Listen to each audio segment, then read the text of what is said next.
भाग 20। अभी तक आपने सुना कि राजवीर ने कविता को पूरी तरह से बर्बाद कर दिया है। इंडस्ट्री में उसे पूरी तरह से ब्लैकलिस्ट कर दिया गया है और इस बात को लेकर करण बहुत ज्यादा परेशान है। वहीं लोरी पर इस बात का कोई भी असर नहीं पड़ रहा है। उसकी बेफिक्री से भी करण बहुत परेशान बना हुआ है। आइए अब आगे सुनते हैं। इधर स्टार किंग के ऑफिस में शेयर होल्डर और करण की मीटिंग चल रही थी, जिसमें शेयर होल्डर अभी तक करण ने जो भी किया उससे खुश नहीं थे और ना ही वो सारी चीजों में आगे करण का साथ देने वाले थे। चीजों को इस तरह से हाथ से निकलता देखकर करण ने गुस्से में आकर अपनी टेबल पर पड़ी जो चीज उसके हाथ में आई सब जमीन पर फेंक कर तोड़ दी। तभी उसे ख्याल आया कि सिया की हमशक्ल पीहू को कविता ने ढूंढा था। उसने तुरंत पीहू को बुलाया। पीहू वाकई में सिया की हमशक्ल थी। उसे बुलाकर करण ने हड़बड़ाहट में उससे पूछा, तुम्हें रैंप वॉक करना आता है? पीहू, हाँ मुझे आता है, मैं टैलेंट हंट की विनर थी। करण को ख्याल आया कि हाँ, कविता ने उसे टैलेंट हंट से ही ढूंढा था। करण, ठीक है, तो तुम्हें ज्यादा कुछ सिखाने की जरूरत नहीं है। कल आकर अपना कॉन्ट्रैक्ट फाइनल कर लो और मैं तुम्हें रैंप वॉक देने वाला हूँ। दरअसल करण ने ये सोच रखा था कि जितने भी लोगों ने सिया के लिए अप्रोच किया था और करण ने इन लोगों को मना कर दिया था, उनके सामने पीहू का प्रोफाइल रखेंगे और अगर पीहू ने अच्छे से काम कर लिया तो वापस पलटकर सिया की उन्हें जरूरत नहीं पड़ेगी और वो सारे कॉन्ट्रैक्ट वो लोग पीहू को दे देंगे। करण के केबिन के बाहर खड़ी लोरी ने ये सारी बातें सुन ली। उससे बर्दाश्त नहीं हुआ कि उसके होते हुए करण कॉन्ट्रैक्ट किसी और को दे रहा है। अंदर वो चिल्लाती हुई आई और उसने करण से कहा, मेरे होते हुए तुमने इतने सारे कॉन्ट्रैक्ट किसी और को, और वो भी एक नई लड़की को, कैसे दे सकते हो? करण, लोरी मेरा दिमाग मत खराब करो। मैं पहले ही शेयर होल्डर के साथ लड़कर आया हूँ और वो भी मेरे इस रवैये से खुश नहीं है। उनके हिसाब से मैंने तुम्हें कुछ ज्यादा ही छूट दे रखी है और तुम्हारा कुछ ज्यादा ही पक्ष लेता हूँ। लोरी, मैं तुम्हारी गर्लफ्रेंड हूँ, तुम्हारे होने वाले बच्चे की माँ बनने वाली हूँ। उसके बाद भी तुम मेरे साथ ऐसा कैसे कर सकते हो? मेरे होते हुए तुमने किसी और को सारी चीजें दे दी, वो भी उस नई मॉडल को। आज की आई लड़की को ए ग्रेड मॉडल की तरह की सारी चीजें मिलेंगी और मुझे आज भी बी ग्रेड मॉडल की तरह ट्रीट किया जाता है। तुम ये कैसे बर्दाश्त कर सकते हो? करण ने गुस्से में कहा, ठीक है, तुम एक काम करो, शेयर होल्डर जब मुझे तुम्हारे साथ साथ इस कंपनी से बाहर निकाल देंगे उस दिन का इंतजार करो, शायद तुम्हें तभी खुशी मिलेगी। इधर सिया भी अपने ऑफिस आई हुई थी। वो किसी न किसी दिन बीच बीच में ऑफिस आती रहती थी ताकि अपने फैंस के द्वारा भेजे हुए गिफ्ट और बाकी चीजों को कलेक्ट कर सके। वो अपने केबिन में बैठी हुई थी, तभी पीहू उसके केबिन के बाहर पहुंची और उसने दरवाजे पर दस्तक दी। सिया, अंदर आ जाओ। पीहू, हेलो, मेरा नाम पीहू है, मुझे आज ही कंपनी ने साइन किया है। सिया, ओके, मैं जानती हूँ, पर तुम यहाँ क्यों आई हो? पीहू, मैं आपसे काम की कुछ बात करना चाहती हूँ। सिया, बोलो। पीहू, दरअसल करण सर चाहते हैं कि आपके लिए आए हुए सारे प्रपोजल्स में से मैं कुछ ले लूं, तो मैं आपसे ये कहने आई थी कि प्लीज आप मुझे ऐसा करने दें ताकि आपके प्रपोजल में से कुछ पर काम कर सकूं। मेरा करियर शुरू हो जाएगा। बदले में आप अगर चाहोगी तो मैं करण सर और लोरी से रिलेटेड कोई भी खबर आपको दे सकती हूँ। सिया ने मुस्कुराते हुए कहा, क्या तुम्हारी उम्र के सभी लोग इतने प्रोफेशनल हैं? खैर छोड़ो, तुम्हें इस सब में पढ़ने की जरूरत नहीं है। मुझे पता है करण तुम्हें यहाँ पर क्यों लेकर आया है। वो मेरी हमशक्ल को मेरी जगह पर बैठाने के लिए लेकर आया है, पर मुझे उससे कोई फर्क नहीं पड़ता। तुम्हें मेरे लिए कुछ करने की जरूरत नहीं है। और रही बात प्रपोजल की, तो अगर कोई काम तुम्हें मिलता है और तुम अच्छे से कर पाती हो तो मुझे उससे कोई एतराज नहीं है। तुम अपनी काबिलियत पर जो भी हासिल करोगी वो तुम्हारा है। पीहू के वहाँ से जाते ही लोरी दनाते हुए आई और कमरे का दरवाजा खोलते हुए बोली, तुम एक नई आई हुई लड़की का साथ कैसे दे सकती हो?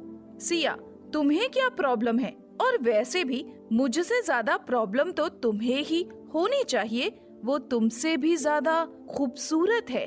करण ने तुम्हारे लिए मुझे छोड़ दिया, अब ऐसा ना हो कि पीहू के लिए तुम्हें छोड़ दे। लोरी, तुम्हें ज्यादा बोलने की जरूरत नहीं है, तुम भी कोई दूध की धुली नहीं हो। स्टार वंडर के मालिक ने करण को बता दिया कि वो पिछले बहुत समय से तुम्हें अपनी कंपनी में लाने की कोशिश कर रहा था और तुमने मेरे ऊपर जज को रिश्वत देने का इल्जाम लगाया था। तुमने कहा था ना कि मैंने उसके साथ रात बिताई है, पर अब मुझे तुम ये बताओ कि स्टार वंडर के मालिक ने तुम्हें क्या दिया है? लोरी और सिया की बातें पीछे खड़ा हुआ करण सुन रहा था। करण को ये बर्दाश्त नहीं हुआ कि सिया किसी और के साथ जा सकती है, इसीलिए उसने सिया को अपने ऑफिस में आने के लिए कहा। सिया जैसे ही करण के ऑफिस में पहुंचती है, करण, वाह, तुम तो बहुत कमाल की निकली। इतने समय से मैं खुद को गिल्टी फील करा रहा था और तुम यहाँ पर स्टार वंडर के मालिक के साथ मिलकर मुझे धोखा दे रही थी। सिया, ऐसा कुछ नहीं है, मैंने ऐसा कुछ भी नहीं किया है। करण, तो तुम्हें अचानक से इतने लोगों की मदद कहाँ से मिल रही है? मैं सोच भी नहीं सकता कि तुम इतना गिर जाओगी। और 3 साल का मतलब है जिस वक्त तुम मेरे साथ थी और फिर तुम मेरे पीठ पीछे रंग रलियां मना रही थी। सिया, अगर तुम्हें लोरी की कही हर बात पर भरोसा करना है तो मुझसे पूछ क्यों रहे हो? जो चाहे वो सोच सकते हो। करण, मैंने तुम्हारी जैसी गिरी हुई औरत आज तक नहीं देखी। सिया, अपने शब्दों को याद रखना। जो सब तुमने आज बोला है, इसके बदले में मैं अब स्टार किंग को 10 गुना तेजी से बर्बाद करूंगी। ये कहकर सिया करण के ऑफिस से गुस्से में निकल गई। पीछे से करण को अपने कहे शब्दों का पछतावा तो हुआ, पर अब कुछ हो नहीं सकता था। सिया जैसे ही ऑफिस से बाहर आई, उसे बाहर स्टार वंडर का मालिक मिल गया और वो सिया को डिनर पर अपने साथ लेकर जाना चाहता था। पर जैसे सिया उसे 3 सालों से मना करते आ रही थी, फिर से मना कर दिया और उससे कहा, मेरे पास मेरी गाड़ी है, मैं उसी से घर जाऊंगी।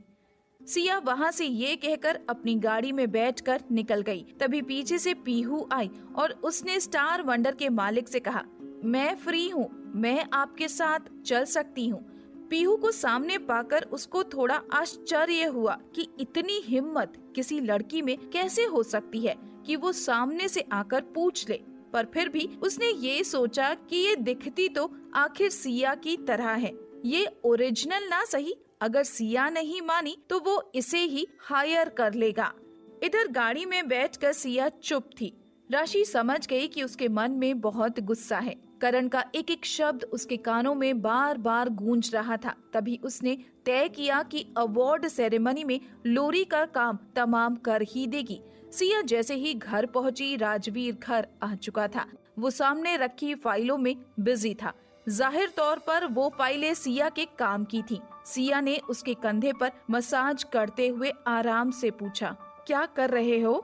राजवीर, तुम्हारे स्टार किंग छोड़ने के बाद तुम्हारे लिए कोई अच्छी कंपनी ढूंढनी है, उसी पर काम कर रहा हूँ। सिया, दिन में ऑफिस में काम करते हो, शाम को मेरे लिए काम करते हो, थक नहीं जाते हो?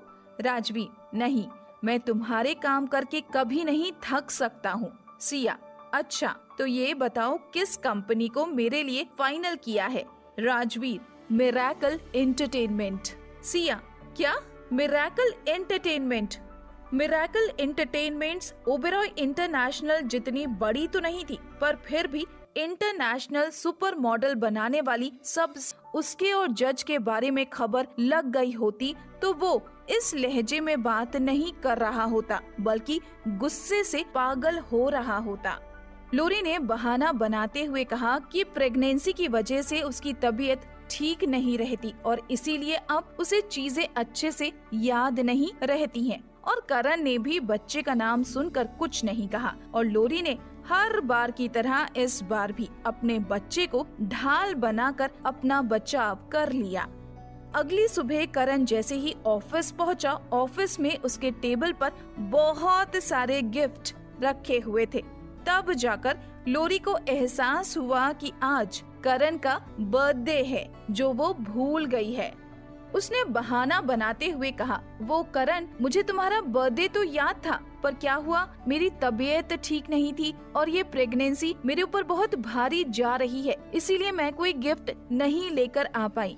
अब लोरी को करण में कोई इंटरेस्ट नहीं बचा था, इसीलिए वो ऐसा कर रही थी। जबकि हर साल सिया करण का जन्मदिन मनाने के लिए ढेरों तैयारियां करती थी और लोरी उससे ज्यादा तैयारियां करती थी, ये दिखाने के लिए कि वो करण की परवाह करती है। और करण लोरी की तैयारियों में इतना खो जाता था कि सिया बेचारी पीछे खड़ी रहकर उन दोनों को बस देखती रहती थी।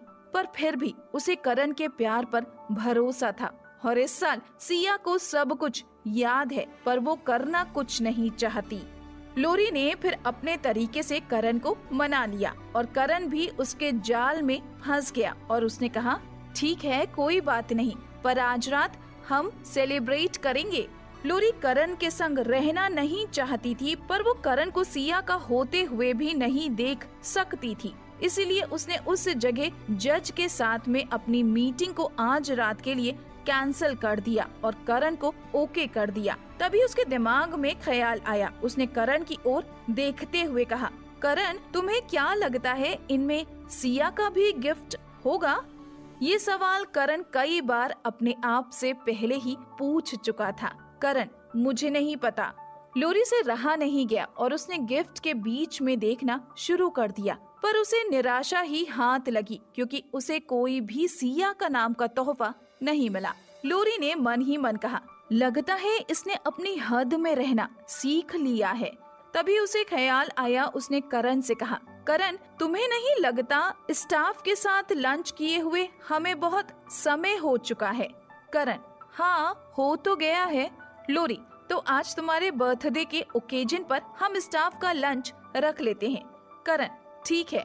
लोरी, तो सिया को भी बुला ले। करण, मैं नहीं बात करूँगा, तुम कॉल कर लो।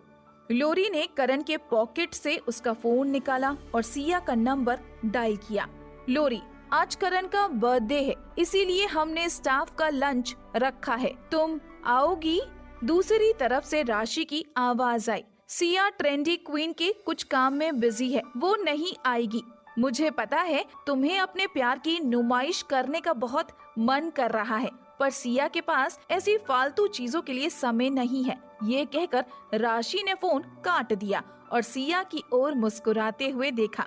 सिया ने भी पलटकर मुस्कुराया क्योंकि स्टार किंग में ये आखिरी सेलिब्रेशन होने वाला था। रात को करण और लोरी होटल सनशाइन पहुँचे। सेलिब्रेशन के नाम पर करण ने थोड़ी ज्यादा ही दारू पी ली थी और वो कमरे में जाकर सो गया। करण को लोरी ने सोफे पर बिठाया और जैसे ही उसके शर्ट के बटन खोलने शुरू किए, लोरी का फोन बजा। फोन उसी जज का था। लोरी ने हड़बड़ाहट में फोन उठाया और कहा, क्या हुआ? हमने तय किया था ना कि आज की रात हम नहीं मिलेंगे। जज, ठीक है, तो उसका मतलब है कि तुम्हें क्रिएटिव सेंचुरी में काम नहीं चाहिए। अगर क्रिएटिव सेंचुरी ज्वाइन करना चाहती हो तो मैं रूम नंबर 3029 में हूँ। क्रिएटिव सेंचुरी का नाम सुनकर लोरी के कान खड़े हो गए। उसने मन ही मन सोचा कि करण ने बहुत पी रखी है और सोच चुका है आज रात तो वो जागने वाला नहीं है, तो क्यों ना इतनी देर में लोरी ऋषभ यानी जज से मिलकर वापस आ जाए और करण को भी ये पता नहीं चलेगा। उसने फोन पर हाँ बोला और करण को बेड पर सुलाकर चुपचाप निकल गई। पर उसकी किस्मत खराब थी। करण बीच रात ही जाग गया और लोरी को कमरे में ना पाकर वो परेशान हो गया। उसने पहले लोरी को कॉल किया पर कोई जवाब नहीं मिला, तो उसने रिसेप्शन पर पता किया पर लोरी की कोई खबर नहीं मिली। तो उसने मॉनिटर रूम में जाकर कैमरे की रिकॉर्डिंग निकलवाई।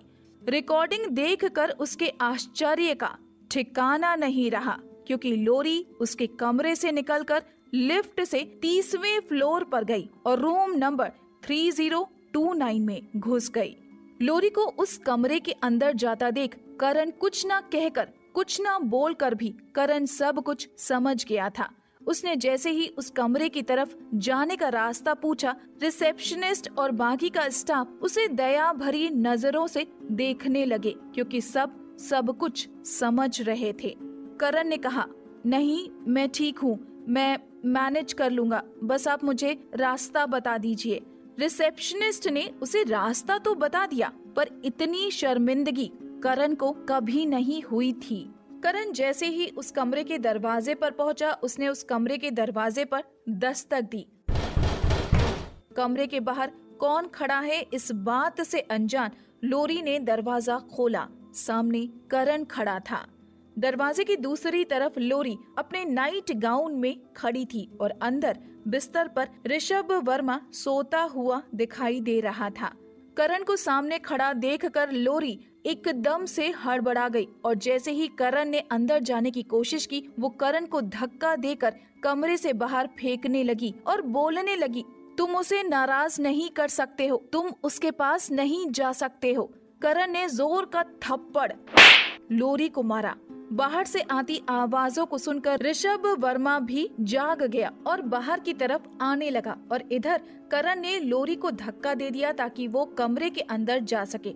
करण की धक्का देने से लोरी लड़खड़ा गई, पर पीछे से आकर ऋषभ वर्मा ने उसे संभाल लिया और ऋषभ वर्मा और करण के बीच में कुछ बात होती इसके पहले ही होटल वाले बीच में आ गए और करण को खींचकर वहां से ले गए।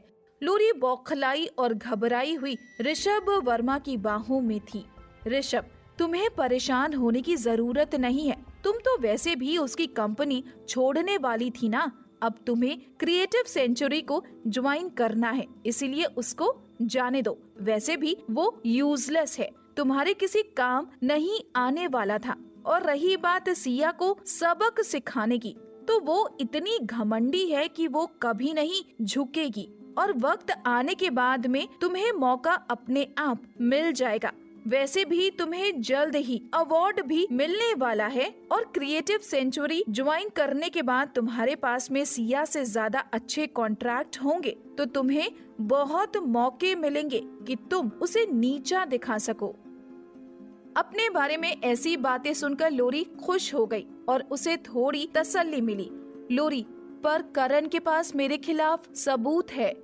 ऋषभ, परेशान मत हो, वो तुम्हारे खिलाफ कोई भी सबूतों का इस्तेमाल नहीं कर पाएगा। इससे उसकी खुद की बेइज्जती होगी और मैं होटल वालों से बात करता हूँ, ऐसे वो किसी को भी अपने होटल की रिकॉर्डिंग नहीं दे सकते हैं। ऋषभ ने अपनी पहचान इस्तेमाल करके होटल की रिकॉर्डिंग को डिलीट करवा दिया। होटल से बाहर निकलकर करण को ऐसा लग रहा था जैसे उसके शरीर में जान ही नहीं बची है, वो बस अपने शरीर को घसीट रहा है। इतना गुस्सा, इतनी तड़प, इतनी शर्मिंदगी उसे कभी महसूस नहीं हुई थी। उसे आज एहसास हो रहा था कि लोरी के लिए उसने क्या क्या खो दिया।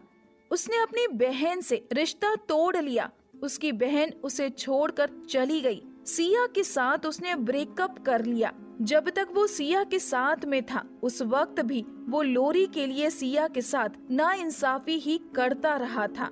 आज उसे ऐसा लग रहा था जैसे भगवान उसे उसके किए की सजा गिन गिन कर दे रहे हैं। करण को फिलहाल ऐसा दर्द महसूस हो रहा था, उसे लग रहा था कि इस वक्त धरती फट जाए और वो उसमें समा जाए। शायद उसी से उसके दर्द में कुछ कमी आ सकती है, पर दर्द खत्म तो नहीं होगा।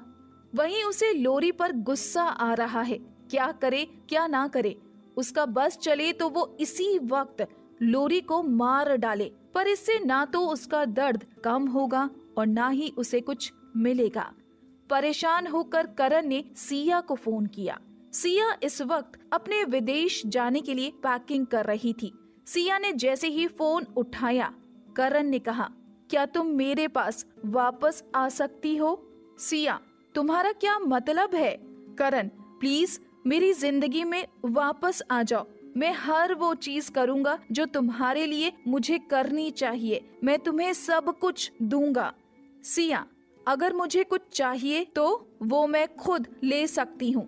और सब कुछ हासिल भी कर सकती हूँ।